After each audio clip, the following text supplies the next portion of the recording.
Here is one thing you should know before we begin. I share real stories for real people. Stories about grit, ambition, and the quiet battles nobody sees.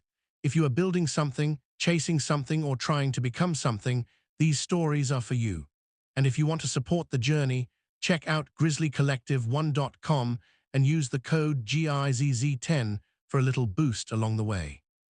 It was a freezing Friday morning in England, the kind where your breath hangs in the air like smoke and even the bus seats feel haunted.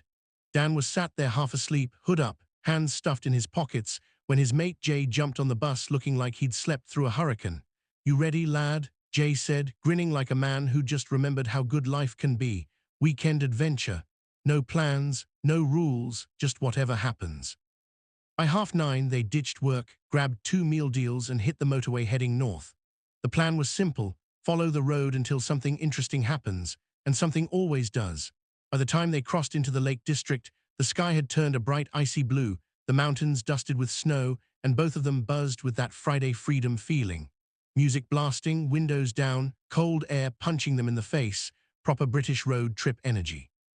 They stopped at a little village for a brew, and the old lady serving them told them about a hidden waterfall only locals knew. "It's a bit of a climb," she warned, which obviously meant they were doing it. The trail was muddy, slippery, proper. If you fall here, your mates laugh first, then check your alive terrain. Halfway up, Dan's foot went from under him and he slid 10 feet down the path on his ass. Jay nearly collapsed laughing. Dan shouted back, "I'm fine, I'm built for this." Even though he definitely was. But when they finally reached the waterfall, silence. Nothing but the sound of the water crashing, the cold mist on their faces, and that rare moment where life feels bigger than the stress you carry. For a couple minutes, neither of them said a word. It was just peace. Then Jay ruined it by throwing a snowball at Dan's head. Later, on the drive back, the sky turned pink, the roads were quiet, and they realized something. They didn't need a massive plan. They didn't need a big budget.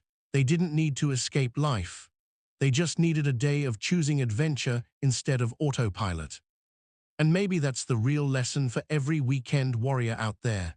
You don't need everything perfect, you just need to go, put yourself somewhere new, make a memory you didn't plan, laugh until your ribs hurt. Life feels different when you give it a chance. Because the best adventures don't happen in fancy hotels or exotic islands. They happen in muddy boots, cold hands, stupid decisions, and good company. If you enjoyed this story and want more tales of grit, hustle, and normal days turned legendary, you know where to find me. Check out GRIZZLYCollective1.com for artwork and gear built for people who keep pushing, and use GRIZZ10 for a little thank you for being here. Stay sharp, stay moving, and enjoy your weekend.